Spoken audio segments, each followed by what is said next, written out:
Well, the losing streak is over. The Cavs a 132-122 winner over the Charlotte Hornets, but the growing pains continue for the Cleveland Cavaliers. Coming up, we take a look back at a week in Cavalier basketball.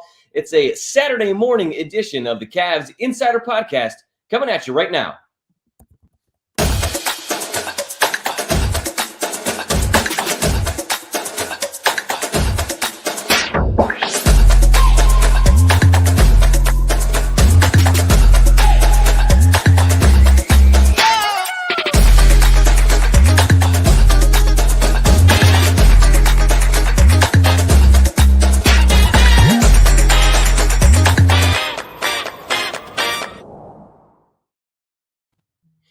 Well, hello, and thanks for joining us here on the Cavs Insider Podcast. John Rudder, Spencer German, getting up with you here on a Saturday morning, doing a little week recap in Cavalier basketball because it has been a pretty eventful week. And how things have changed in wine and gold country here over the last week to 10 days because after an 8-game winning streak, everyone was riding pretty high, including perhaps maybe the team itself. And then after a 5-game losing streak, everyone was searching for answers. Also, the team itself. Well, the Cavaliers getting back into the win column on Friday night with a 132-122 win over the Charlotte Hornets, but it didn't come without its fair share of drama, Spence. Another blown lead for this Cavaliers team. We're getting to the point now where are we still able to chalk this up as growing pains, or are we starting to see maybe more of a bigger problem with this team as they try to figure themselves out early in the season? Yeah, that's such a good question, John. And we're at, it's still early enough in the season that I'm not overly concerned. I would say this is kind of where my head's at with it. Like, I guess if I'm putting it on a scale, I'm maybe at like like right in the middle, like a 5, maybe. Like I'm kind of in the same. The way you kind of phrase the question is perfect. Like I'm leaning towards like, all right, is this becoming a habit?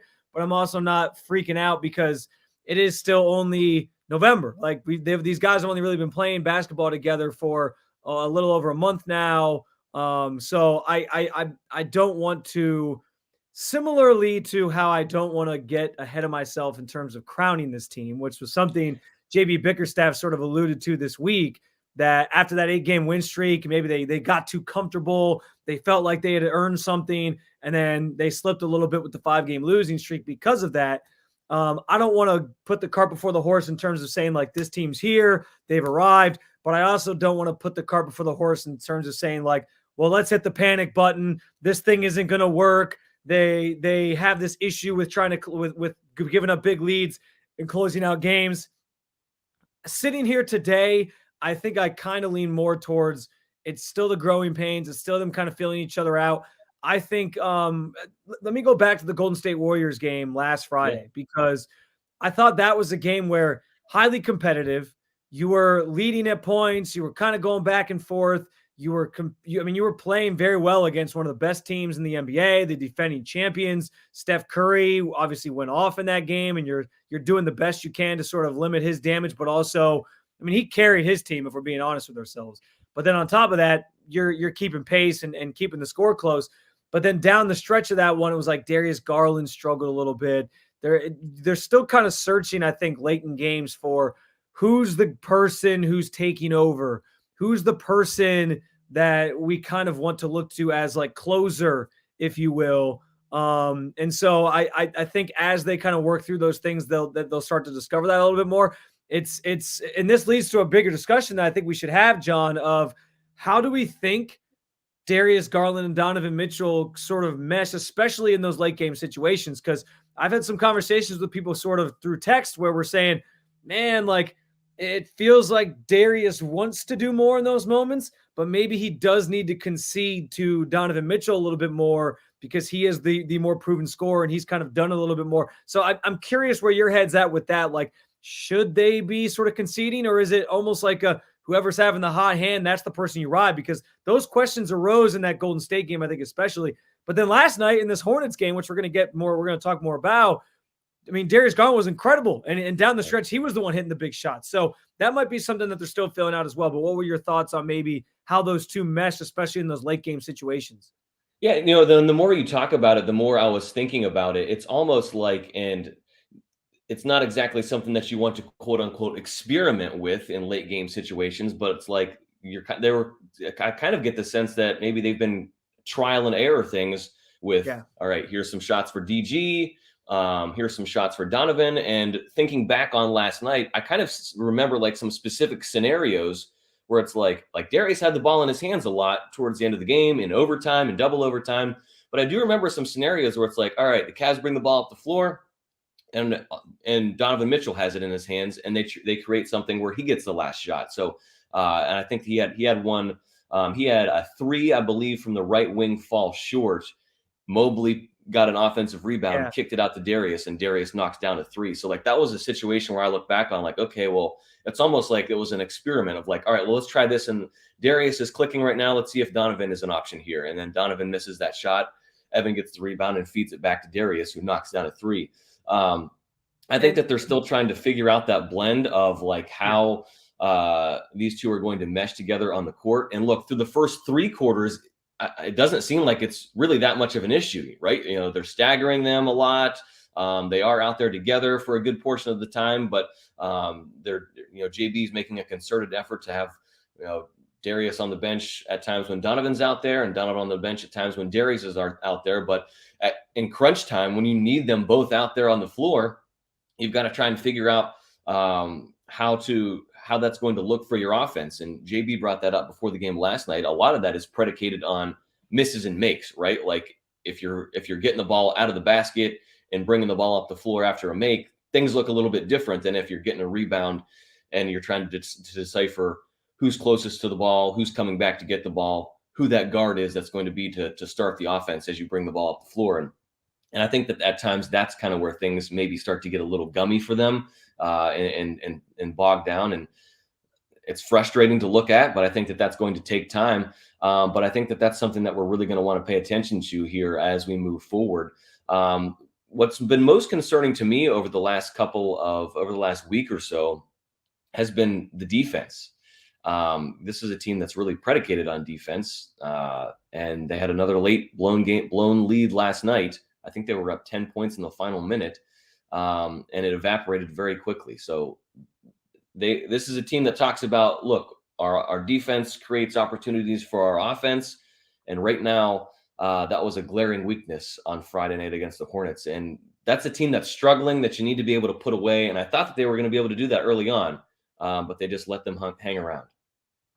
Yeah, it's a good point. And just to follow up on sort of the DG Mitchell conversation, and maybe I'll open up different scenarios for them, I was going to just add that again goes back to sort of the original question we had, right? Is it panic mode yet?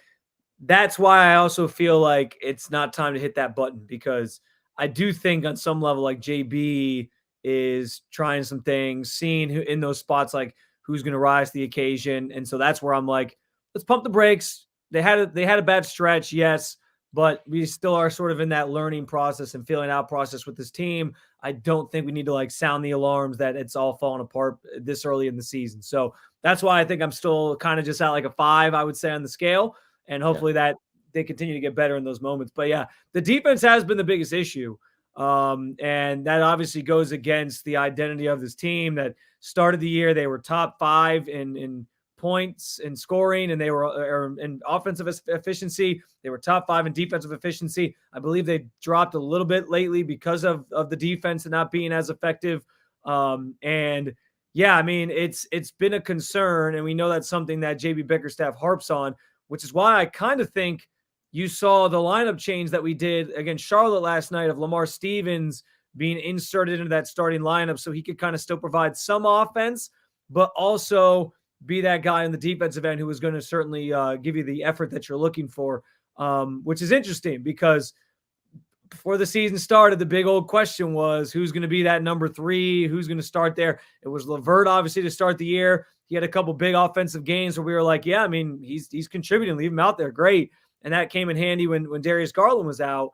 But I think what he lacks on the defensive end, you maybe get a little bit more from Lamar Stevens. And then on top of that, you have Isaac Okoro sort of in that mix, but he has just been MIA offensively to the point where I wonder how he's playing his way like out of this rotation entirely at some point, especially once you get other players back from injury, obviously, including Ricky Rubio, most notably later in the season. So Yeah, I think that was an interesting maneuver on JB's part. It obviously worked for the most part, although a blown lead late in that game, you were up 10 with like a little over 3 minutes to go, and I think that's concerning. But I think that does still speak to maybe some issues on defense. It's been an interesting stretch too, John, because like that Bucks game, which we all kind of thought was like a barometer game. Granted, they were missing a couple players. Obviously, the Cavs didn't have Jared Allen in that one, but I you get that was like a game where I feel like sometimes this team's gotten out to slower starts and then they really pick it up in the second half. That game, they got out to a fast start, outscored the Bucks 37-34, I think it was in the first quarter. So they had a lead. Then you get outscored in the second quarter 27-23, but then you only score 38 points. 38 points in the second half of that game. And that's where the difference really was, because I mean the Bucks scored 34 points in the third quarter alone and really outscored you. So that was where I think some of the defensive issues came sort of reared their ugly head in that game as well. But it was another opportunity where like you got to a fast start. It was like, all right, yeah, you're hanging with this great team and the creme de la creme, if you will, in the East.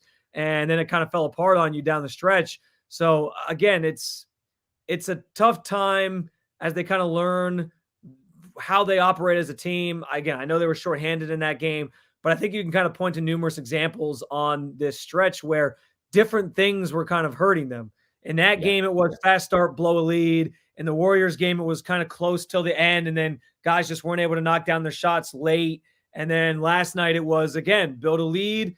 Felt like you were in control of that game until the very, very end, and then you kind of blew it late in that game versus having like an entire half where you played poorly like you did against the Bucks. So there's still, I think this losing streak sort of shine light on the fact that there are still areas that this team is just growing and trying to get better. But what do you make of Lamar Stevens being inserted in the lineup last night? And do you think that's a move that maybe sticks moving forward, or at least until maybe Dean Wade gets back and he's able to play again? What was kind of your thoughts on that? How long do you maybe see that being a maneuver by JB Bickerstaff? Well, at first blush, actually, and this is a little bit of a dramatic response to it, I almost thought that was kind of like the equivalent of like shooting a hostage, right? Like he was trying to send his team a wake-up call. Yeah. He had said that we've maybe gotten a little complacent. He called them, we're some fat cats right now after that 8-game winning streak. We kind of thought a lot of ourselves. And I think that was a way to maybe shake things up and say, like, look, we're gonna figure this out. And if you're not playing well, you're gonna come out of that lineup. I was actually thinking about a point you brought up on the podcast a couple of weeks ago, talking about Caris LeVert. After he had that 41-point game, he followed it up with like 1 point, a couple 15, 16-point nights in there, then 2, 3. Like that's just kind of Caris LeVert, what you're going to get from him. He's kind of a streaky scorer like that. And I think that maybe he being JB looking for maybe a little bit more consistency with scoring in that regard, because Dean Wade, had gotten some starts in there. We saw kind of the ebbs and flows with Caris as far as the offensive game. Then he kind of, I don't want to say comes out of left field and puts Lamar Stevens in there because he played in the last 2 games as a start. The Cavs were shuffling some things offensively or through their lineup because of injuries. But I thought Lamar actually played pretty well. What was shocking is that how he got so much time in the last couple of games. And then again last night with only getting 23 minutes up until that point. Like, that's kind of why that felt like such a dramatic move to me. Like, hey, if something's not working, we're going to shake things up and we're going to try to inject a little bit of energy in here, and maybe energy can kind of try to rectify this. So that was kind of the first thing that I thought of. And I thought that last night provided an opportunity for Lamar to maybe seize that opportunity and, assert himself in that role. I feel like that's kind of what we're waiting for still. We thought we resolved this in training camp and early on in the season with Caris being named that starting 3. But it kind of seems like we're still waiting for someone to take that opportunity and really run with it, right? Like we still haven't figured out who is going to be the key guy in that 3 position in the starting 5. And look, maybe we go back to our original plan, and this is something that is kind of a case-by-case basis, and we evaluate on any given night. Something that also jumped out at me last night was the fact that we have talked, you and I have talked about this, the depth on this team being a strength. And yes, we've had some injuries lately, but I start to wonder like how much of a strength is that moving forward, right? Like the bench was outscored again last night. Darius had 40, Donovan had 30, Jarrett and Evan had 20 each. And like outside of that, not a whole lot of production. So we were part of that. Part of this is probably indicative of you have an 8-game winning streak and everything is great, and you have a 5-game losing streak and everything is horrible. So everything naturally feels a little bit more knee jerk. But that's something that stood out to me last night as okay, Yeah. a little bit more depth scoring is going to be needed coming as we move forward here. Yeah. I think I think this conversation leads maybe renders some bigger questions too. I think are you worried at all that maybe that 3 spot is almost this rotation cast of characters throughout the year? Like, is that something that we should have nailed down where it's like, hey, here's somebody coming out every single night and we know they kind of mesh with this group already? Again, we're giving them the benefit of the doubt right now that maybe it's going to take some feeling out to figure out who deserves that spot or who fits best in that spot. But is that a concern you think that they are going to maybe try that and do like a night to night basis? Or do you think it's not a concern? Because it's just kind of funny that that is the position we looked at the most. And so like, that's the one question mark, right? Like you talk about JV trying to maybe send a message. It wasn't like he was going to send a message by benching Donovan Mitchell, right? Like the 4 guys that we know could be the 4 all-stars are set in stone. That's the only position that you can really do something like that with, because it's still kind of a question mark. And then the bigger question off of that, like if you are doing this rotation of guys throughout the season and you don't really know which version of the starting lineup with that 3 spot being a mystery works best, do you think there's a possibility that at the trade deadline, they're looking for pieces to acquire? I know like one name that continues to be kind of tossed around is a Harrison Barnes. I think that's an intriguing option for them. But I also know, I think I heard somebody was talking about this the other day, that the Kings are trying really hard to like snap this postseason streak that they're on where they haven't made the postseason like 15 plus years.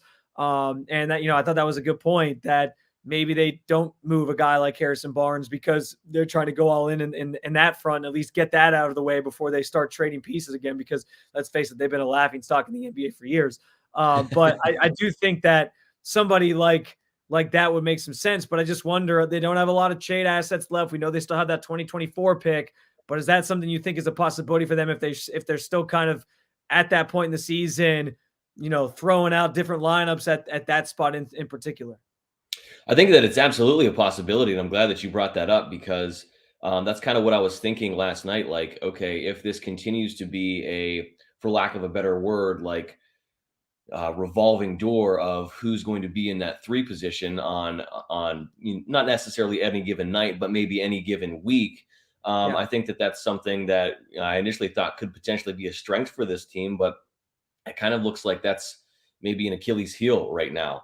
And I think that situation is going to be under the microscope even more moving forward because look, this is a team that does have expectations now. They're not just going to sit back and try and let this thing sizzle or simmer right now. I think that they would be in a position for where they would want to make a move. Not I'm not saying blow things up, but I think that they would make a very real effort to try and swing something that might improve this team, as opposed to sitting back. And if Karis LeVert had asserted himself, or Dean Wade or whoever in that 3 role, they would be a little bit more, that being Kobe Altman in the front office, be a little bit more agreeable to maybe adding like an accessory piece, as opposed to like trying to find a key player that's going to round out that starting 5. So the longer that this goes on, that's absolutely a conversation that I think we'll have.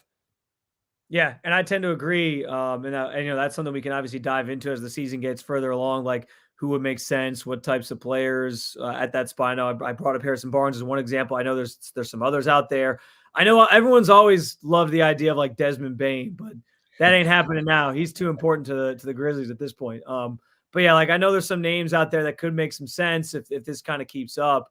But I think it's an interesting conversation that we can kind of keep on the radar as we kind of go through the season. I guess as we start to kind of wrap up, I will say, going back to the original conversation of like panic button or just growing pains, if they had lost that game last night, I think I'd be a little more panicked this Yeah. morning than the way that I maybe am coming off, because that was a game where you can't lose to that team. I mean, they're having a bad year. You have obviously Ball was out last night, so LaMelo Ball was out last night, so you didn't have to worry about him in the lineup. Like, they're a team that's weak in terms of missing their best player, and you blow the lead you did. It was like, oh, here's another game where defense is kind of lackadaisical at the end and letting the team back into it. And then in the end, we get to look at it through some, I guess, more rose-colored glasses, because they come out with the win, and Darius Garland looks incredible, dropping 41 points. But I do think that it still kind of raised some of the concerns that we saw during this losing streak. They needed that one last night, gets them back on track here a little bit, gets them a chance to kind of reset. How do you feel moving into this next stretch of the season, where you have obviously the schedule favors you from here, where you have more home games coming up? You got the Heat coming up, obviously, first on Sunday. You got Atlanta coming in. You got on Wednesday next week, you got Portland coming in. Then you go on a mini road trip again where you're back in Milwaukee towards the end of the month. But how do you kind of feel after last night in terms of this team hopefully righting the ship now and moving forward into this next stretch of the schedule? Well, I honestly got the sense last night that, you're kind of exactly right. Like, it was almost a sigh of relief that they were able to pull that one out, because that would have been a devastating loss. I talked to Sam Farber, radio play-by-play guy of the Charlotte Hornets, before that game on Thursday evening, and he was like, "Look, we're a team that's struggling right now. We are trying to figure things out, kind of like you guys are, but we've had injuries as well. LaMelo Ball's out. Gordon Hayward's been out. Terry Rozier has been out. He lit it up last night. Seems like he loves playing at Rocket Mortgage Fieldhouse."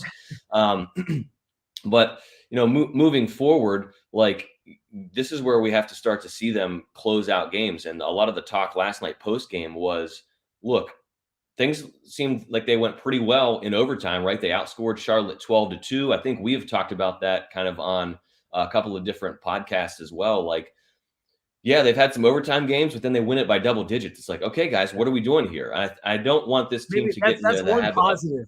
That's like one positive that we can like say, hey, in overtime, they seem to get it together. Like that's something we can take away. Yeah. And I don't want this team to kind of rely on flipping that proverbial switch. But, looking back at some of JB's comments during that win streak, he did kind of say, like, look, we haven't put together 48 minutes. Look, we haven't put together 48 minutes. Yeah, we did win, but, it wasn't another 48 minutes. There was always some sort of stretch in there that, really kind of caused him to take pause. And, you always say it's, you don't want to be a results-based business here, and you want to look at the process first, but at the bottom line, it is a results-based process. So when you're winning 8 straight, you can kind of, what's Kevin Stefanski say? Deodorant, or winning is the deodorant of bad football, right? That can kind of mask some of your problems that you're having. And I think that we've seen some of those problems really get magnified here. I want to see more from Evan Mobley moving forward. I want to see the ball in his hands a little bit. DG talked about that last night, like 14 shots a game for Evan. He needs to be putting up the ball, whether he's asking for it or they're trying to create sets to develop offense through Evan. I think that he needs to be more involved with this offense, and I think in turn that can open things up. And then getting Jared Allen back last night was a huge boost. Whatever it is about Mason Plumlee, he loves playing against Mason Plumlee. Posterized them again last night. So it was good to see JA get back. And I think that it was very small sample size, him being out of that lineup, but having him back just makes a world of difference defensively for the Cavs. Yeah, and I'm with you on that. I do think this stretch coming up is immensely important. So it's certainly maybe not immensely important, but it's important in terms of getting us sort of believing again that, like, okay, yeah, like they had their struggles, but they're getting things back on track and worked out. I mean, against teams here in this next stretch that are, I guess, in each of their conferences considered teams that are going to contend and be, playoff teams. You got the Hawks as one of them. Obviously Miami's out of the playoff picture right now, but people expect that they could obviously get things kind of figured out as a consistent team that they are. Portland, who's leading the West right now, crazily enough. And then Milwaukee again on the road, who's Another, again, that team that you're kind of comparing yourself to in the Eastern Conference right now. So yeah, I mean, these are some big games. You get Toronto again early next week, sort of after Thanksgiving. So chance to kind of see how you compare with some of these other teams right now. And I do think like you lose that one last night, it maybe spirals into something worse here coming into the stretch. Hopefully this means like they can kind of catch their breath here for a day, go out tomorrow, beat the Heat, and kind of get this thing back on track. I hope, John, for the sake of our sanity, we don't have this all year, like long win streak, long losing streak. That would be miserable to cover a team that goes like 8 games in a row and then like 5 games in a row losing. Just they do that all year. I'm imagining at some point you're getting like 3 wins here and then like a loss here and then like 2 wins, and then like maybe 2 losses, and it kind of is more sporadic. Or they just rattle off a whole bunch of wins again, and there's less losses sprinkled in. That's what we would hope for. But yeah, so go ahead. I was just going to say, I think you hit the nail right on the head there as we wrap up. Like if you had looked at the standings and saw that they'd be 9-6 right now through the first 15 or so games, and you had known that Darius Garland would miss 4 or 5 games with an injury, I think that you'd probably take that, right? The fact that we got here the way that we did maybe causes us a little bit of concern, but for mid-November, we'll take it, right? Yeah, no, I agree. And I think that sort of is a good summation of our episode today. Just, it's still too early to hit the panic button. I think they're still figuring some things out. And hopefully last night was almost a gut check game for them where it was like, look, you're a good team. You were exerting your will on this team that you should beat. And then you let up a little bit and they got back into it, and you had to kind of, work your magic with some of the that's why you get players like Donovan Mitchell, right? Like you get players like that. So in those moments, they can rise to the occasion. It's why you drafted Darius Garland, why you drafted Evan Mobley, and they did that. But relying on that is not something you want to make a consistent thing night in and night out. And hopefully that win last night, and they always say in all sports, it's better to learn from a win than a loss. Hopefully that sort of makes that statement, and you turn the page, get ready for Miami tomorrow, and this home stretch that you got coming up, and then throughout the weekend, some road games as well that following week, and get yourself back on track here where we see more wins than losses coming up here in the next week. And with that, we'll turn the page here on the latest episode of the Cavs Insider Podcast. We appreciate you joining us here on the Cavs Insider YouTube page. You can, of course, follow along wherever you get your podcasts as well. Thanks for listening to us on this Saturday morning. For Spencer German, I'm John Rudder. We will catch back up with you here again. The Cavaliers, a 132-122 winner over the Hornets on Friday night as they turn their attention to a Thanksgiving week that kicks off with things at Rocket Mortgage Fieldhouse on Sunday night. Thanks for joining us, everybody. We'll touch base again here with you very shortly.